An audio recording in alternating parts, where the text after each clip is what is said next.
Friends, ഇന്ന് നമുക്കൊരു കല്യാണം കൂടി വന്നാലോ? നമുക്ക് പോവാം ചോക്കട്ടെ. അതെ, ഇന്ന് നമുക്കൊരു കല്യാണത്തിന് പോവാം. നമ്മുടെ ഈ കല്യാണം വരുന്നത് കേരളത്തിലല്ല കേട്ടോ, കോയമ്പത്തൂരിലാണ്. പപ്പയുടെ ഫ്രണ്ടിൻ്റെ മോൻ്റെ കല്യാണമാണ്.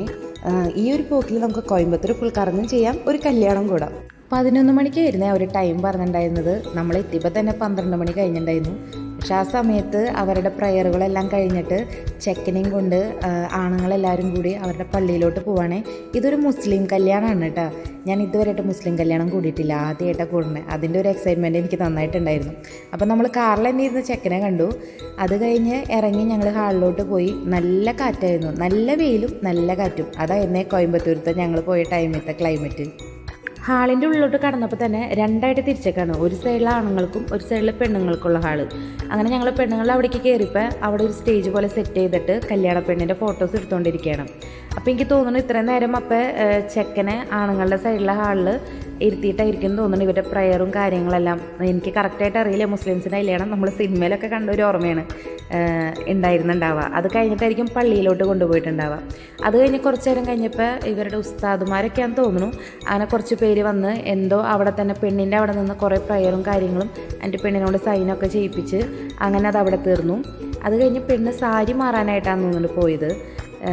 അത് കഴിയുമ്പോഴേക്കും ഫുഡിൻ്റെ സെക്ഷൻ ഓപ്പൺ ചെയ്തു. അങ്ങനെ ഞങ്ങൾ ഫുഡ് കഴിക്കാനായിട്ട് ചെന്നപ്പോൾ ഫസ്റ്റത്തെ ട്രിപ്പിൽ ഇരിക്കാനൊന്നും പറ്റിയില്ല, നല്ല തിരക്കായിരുന്നു. അങ്ങനെ രണ്ടാമത്തെ ട്രിപ്പും മൂന്നാമത്തെ ട്രിപ്പും കഴിഞ്ഞപ്പോഴാണ് ഞാനും ചോക്കുണ്ടും കഴിക്കാനിരുന്നത്. എനിക്ക് ഇതിൻ്റെ ഹാളിൽ കടന്നപ്പോൾ ഒരു പണ്ടത്തെ സ്റ്റൈൽ എനിക്ക് ഫീൽ ചെയ്തത്. നമ്മൾ പണ്ട് സിനിമയിലൊക്കെ കണ്ടിട്ടില്ലേ, ആ ഒരു രീതിയായിരുന്നേ അവരുടെ ടേബിളായാലും ഭക്ഷണങ്ങളായാലും കാര്യങ്ങളായാലും. ഭക്ഷണം കഴിക്കാനായിട്ട് ആൾക്കാർ ഇന്ന് ഫുഡ് കഴിക്കുന്നതിൻ്റെ ബാക്കിൽ തന്നെ ഓരോരുത്തർ ഇങ്ങനെ നിരന്ന് ക്യൂ ആയിട്ട് നിൽക്കും അടുത്തത് ഇരിക്കാൻ വേണ്ടിയിട്ട്. ആദ്യത്തെ ട്രിപ്പൊക്കെ ഇങ്ങനെ നിന്നപ്പോൾ എനിക്ക് ഒരു ചമ്മലായിരുന്നു, അയ്യ എന്താ അങ്ങനെ നിൽക്കണേന്നൊക്കെ വിചാരിച്ചിട്ട് ഞാൻ പുറത്തേക്ക് ഇറങ്ങി. പിന്നെ എനിക്ക് മനസ്സിലായി 1, 2, 3 ട്രിപ്പൊക്കെ കഴിഞ്ഞപ്പോൾ എനിക്ക് മനസ്സിലായി അവിടെ അങ്ങനെയാണ്, അവരുടെ രീതി അങ്ങനെയാണ്. പിന്നെ ഞാനും ചോക്കുണ്ടും വീണ്ടും പോയി അവിടെ ക്യൂവിലൊക്കെ നിന്നിട്ടാണ് ഫുഡ് കഴിക്കാനിരുന്നത്. ഫസ്റ്റ് തന്നെ ഒരു വൈറ്റ് റൈസ് ആയിരുന്നേ. അതിൻ്റെ അരിയുടെ പേരൊന്നും എനിക്കറിയില്ല. അങ്ങനെ ഒരു വൈറ്റ് റൈസ് ആയിരുന്നു. അതിൻ്റെ കൂടെ സാമ്പാറും പിന്നെ കാബേജും ബീൻസൊക്കെ കൂടിയിട്ട് ഒരു ഉപ്പേരി പോലെ.